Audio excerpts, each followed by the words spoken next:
Em sua tradicional saidinha do Alvorada, o presidente Jair Bolsonaro desconversou sobre a operação do Ministério Público do Rio de Janeiro, que fez buscas em endereços ligados ao seu filho, Flávio Bolsonaro, e a uma de suas ex-mulheres, Ana Cristina Siqueira Vale.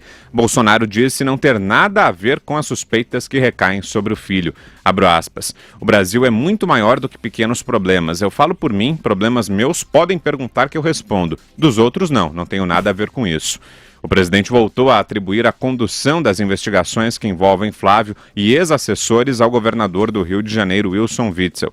Para Bolsonaro, o governador fluminense usa o poder sobre o Ministério Público Estadual para prejudicar a sua família. E aí, Thaís, o que você acha dessa avaliação do Bolsonaro de que não tem nada a ver? Pois é, acho muito engraçado, porque o fato de ser o filho dele que está no epicentro da questão já o coloca na questão. Portanto, obviamente, que ele tem a ver com a questão.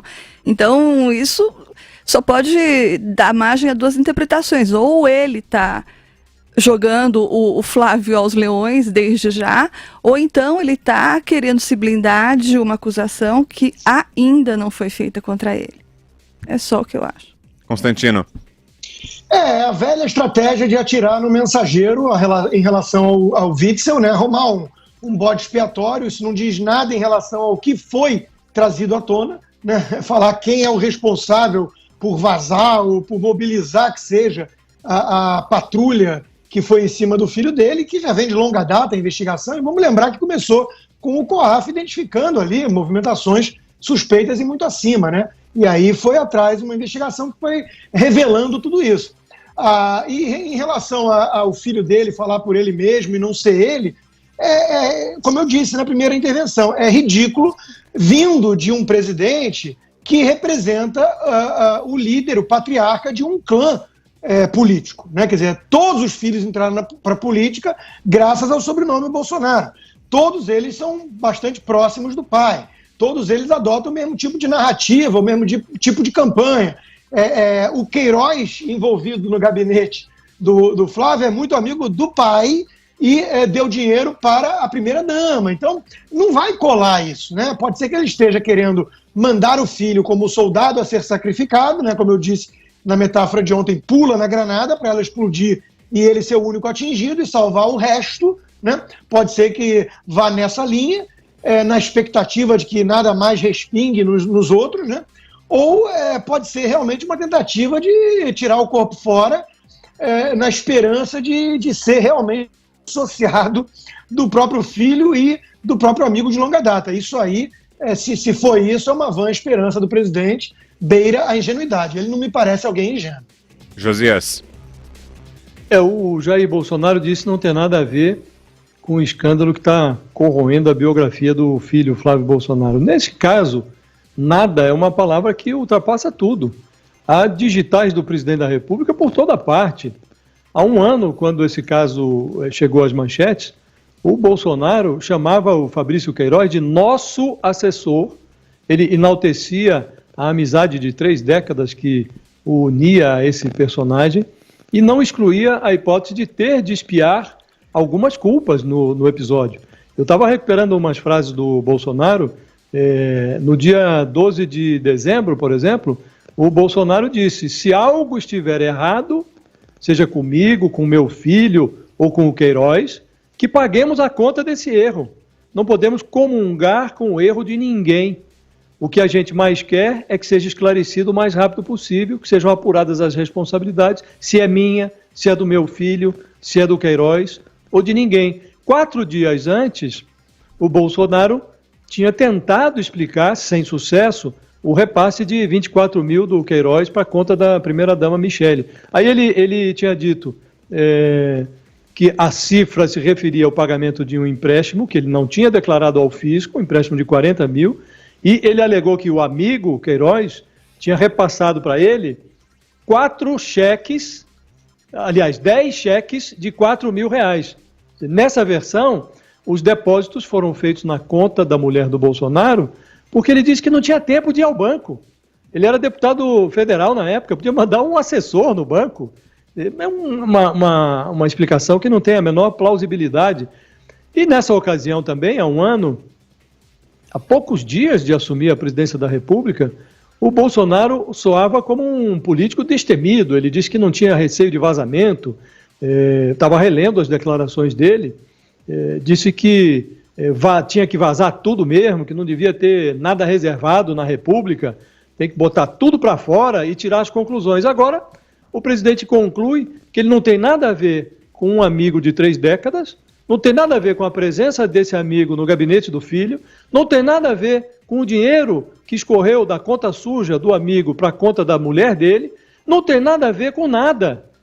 Mais um pouco, e o Bolsonaro vai ter que recitar o próprio RG e o CPF na frente do espelho para se certificar de que é ele mesmo e não um impostor que ocupa a presidência da República.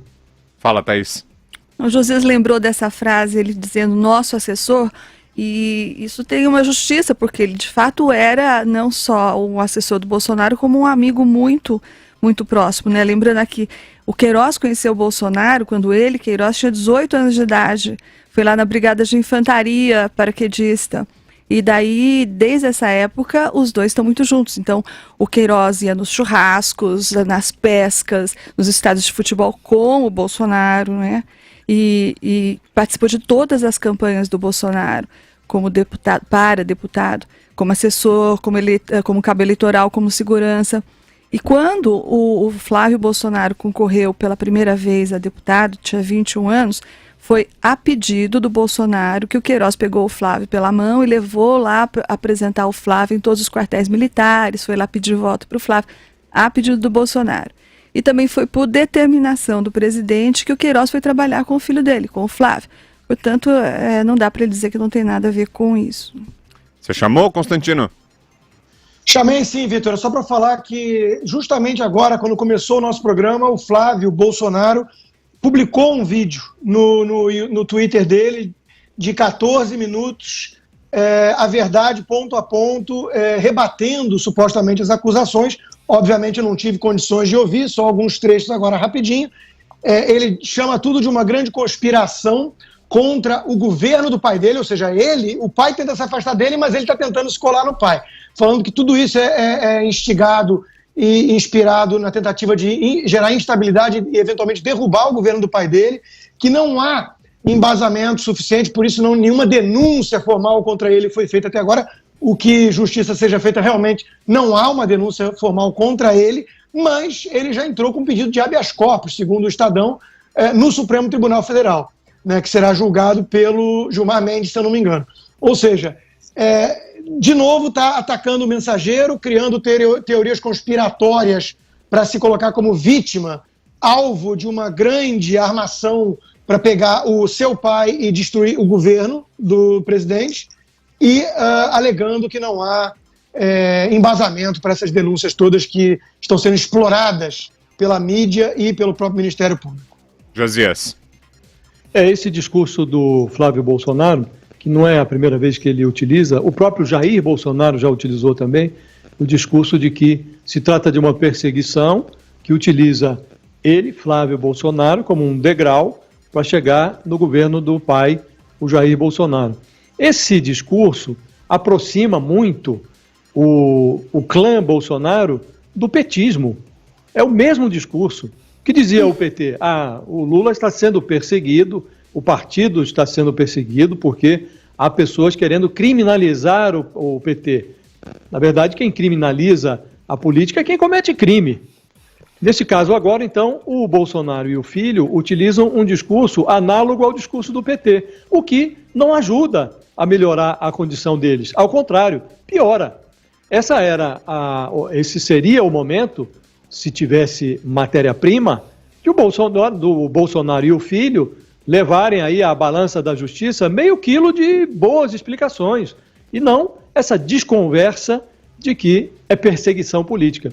Isso não cola e fica mal, porque iguala o Bolsonaro, que se elegeu surfando a onda do antipetismo, iguala o Bolsonaro ao que há de pior na política, que foi o PT, o partido que facilitou a eleição dele. Não ajuda.